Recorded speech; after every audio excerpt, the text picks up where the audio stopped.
एक बार एक शिकारी शिकार करने के लिए जंगल में पहुंचा। उसने अपने तीर पर बहुत ही खतरनाक जहर लगाया और शिकार को निशाना बना करके उसने तीर को छोड़ा, लेकिन उसका तीर चूक गया और तीर एक पेड़ पर जा लगा।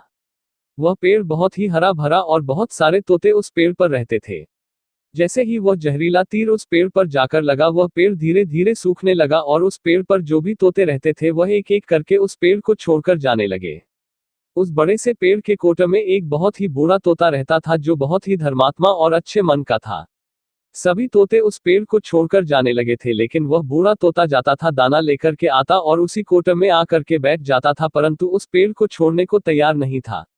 बूढ़े तोते के साथियों ने कई बार आकर के उसे समझाया कि यह पेड़ सूख रहा है और किसी दिन गिर भी जाएगा, चलो किसी और पेड़ पर चलकर रहा जाए, परंतु वह बूढ़ा तोता वहां से जाने को तैयार नहीं हो रहा था।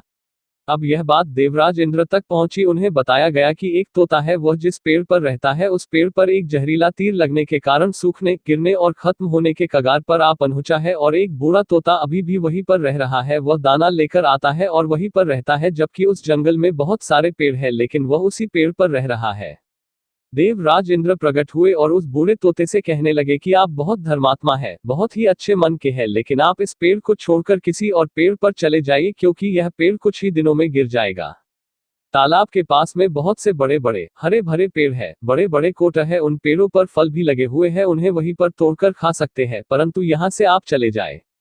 तोता बोला, माफ कीजिएगा, इस पेड़ ने मुझे जीवन दिया है, शिकारियों से मेरी रक्षा की है, हर मौसम में मेरे साथ रहा है, ये कोट मेरा घर है, यहाँ मैं पला बड़ा हूँ, इस पेड़ को मैं छोड़कर कैसे जा सकता हूँ? इस पर संकट आया है तो क्या मैं इसे छोड़कर चला जाऊं? मैं ऐसा कभी नहीं कर सकता।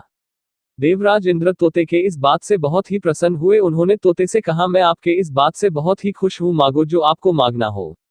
उस बूढ़े तोते ने कहा, मुझे बस इतना मांगना है कि जिस पेड़ ने मुझे जन्म दिया, जहां मैं रहा पला बड़ा, जिसे आप मेरा जन्मभूमि कह सकते हो, आप इसे फिर से वैसा ही हरा भरा कर दो जैसा यह था।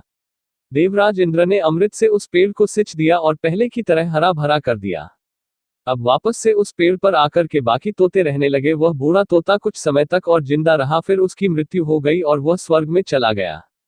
यह कहानी हमें सिखाती ये है कि जब भी किसी इंसान का बुरा दौर आता है तो इमोशनली वह टूटा हुआ होता है, उसे किसी के सहारे की जरूरत होती है, किसी की आवश्यकता होती है। अगर आप ऐसे समय में उसे छोड़कर चले जाएंगे, उससे बात नहीं करेंगे, मुंह मोड़ लेंगे, तो आपसे बुरा कोई नहीं है, क्योंकि आप किसी के सुख का साथी बने या ना बने, लेकिन आपको हमेशा किसी के दुख का साथी जरूर बनना चाहिए।